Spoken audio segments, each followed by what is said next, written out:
Hey guys, it's your boy Marv back again with another video for you. So boom, as you can see, I've got the MNT hat, guys. What do you think of the logo? Do you like it? Do you not? Give us feedback, let us know what you think. But again, we're talking about transfers. It's January, the month of madness, where clubs seem to go absolutely crazy, absolutely nuts for players that they could have bought before the summer, but they're still buying them in January where it's more expensive. But at this present moment in time, I think the biggest transfer is Aubameyang to Arsenal. Is it gonna happen? Is it not? I think that was the question a few days ago, but now we seem to have got confirmation from a few websites who've reported on this. Basically, it's Aubameyang is on standby ahead of a 55 million Arsenal move. So apparently Arsenal have stumped up the cash. They finally put in an offer that Dortmund were willing to accept. As I understand, it's 55 million plus 5 million in add-ons. Obviously they're going to be performance related, whatever you want to do, but it's nice to see Arsenal actually going out there, getting a replacement after losing Alexis Sanchez. We all know he was a big player for Arsenal and he was a big contributor for most of their goals. Actually, he probably scored 28 goals and probably assisted on a few of their goals for Arsenal. So obviously he was a big player, they needed to replace him. Whereas in the past, Arsenal have never really gone out and replaced all those big players when they lose them. Look at Robin Van Persie, they went out and got Giroud, he wasn't really the same. They even tried Shamak before they got Giroud, and it just didn't work out, it didn't gel. So it's nice to see Arsenal actually going out there with an intent, with a threat to go out and replace the big name players whenever they lose them. So as the news goes, Aubameyang has done everything, he's completed his negotiations with Arsenal in terms of his contract, how much he's going to earn. Apparently it's a 4.5-year deal that's been reported in the news. I don't know how true that is, but obviously he's probably going to come in as the highest paid player, or the second most highest paid player. I would imagine Ozil is going to be the highest paid player if and when he stays at Arsenal. He's still debatable as well, so we don't know what's going on with that one. But the interesting story with that is Aubameyang, if he is to come at 55 million with 5 million add-ons, that makes him Arsenal's most expensive transfer ever in the history of Arsenal, which is a big step for Arsenal. We all know how Arsene Wenger likes to be tight with the money. He never really likes to spend money at all. If any, he will avoid spending money.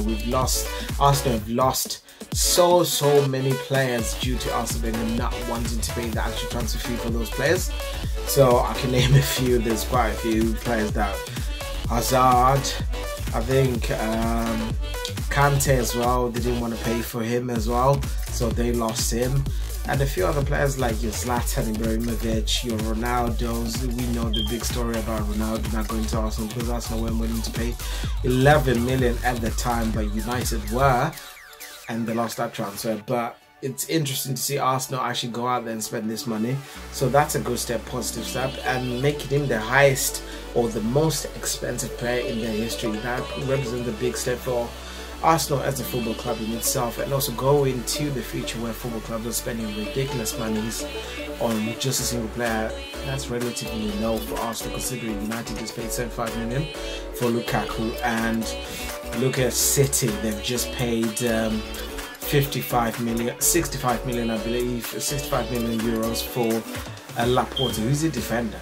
Think about that. A defender costs more than a striker these days. It's just mental right now. But it's, like I said again, Arsenal, positive step, spending the money. But the catch is that for Arsenal to get Aubameyang, they may need to sell Giroud to Chelsea, because Chelsea have been looking for a striker, and then Chelsea would be willing to loan Batshuayi back to Dortmund for the rest of the season, so that Dortmund have a ready replacement, because that's the biggest talking point at the minute, is that Dortmund would not let Aubameyang go without having a ready-made replacement therefore to take over Aubameyang's place, basically, which makes sense because they are a big club. They are still challenging for trophies, they're still trying to make sure that they come in a respectable position in the Bundesliga. So you're not just going to let your top striker go. He's scored 23 goals this season so far and not have a replacement for him. So that's obviously where it hinges on, but I feel Aubameyang's gone. He's gone to Arsenal. He's going to move to Arsenal. That's kind of inevitable because it's big money that's there, and also the player himself, he wants to move us to Arsenal. All the things that he's been doing in terms of not actually performing well, not attending the games, you can tell his head's it's been turned basically. That's a player you need to let go, otherwise he's just going to become a cancer in your dressing room. But obviously if he moves to where he wants to be, he's going to flourish. So I'm interested to see how this develops. More than likely I think he's going to end up at Arsenal, and it looks that way. 55 million, that's a lot of money. He's 28, he's still got some time in terms of how many years he can give to a club in terms of being productive. So that's a positive move by Arsenal. I like this transfer if it goes through, which I do anticipate it's going to go through. We've got a day and a few hours left. Anything can happen in football, we all know this. Look at William. 1 point he was going to Chelsea, sorry, 1 point he was going to Tottenham, then he ended up at Chelsea the next day. So anything can happen in the transfer market, but that's my transfer. Is it a good transfer for Arsenal? Is it a positive transfer? What do you think Aubameyang's going to be like? How's he going to perform in the Arsenal team? What formation are they even going to play? We don't know, but it's an exciting transfer regardless. So let us know, guys. Hit us up in the comments. Peace out, guys.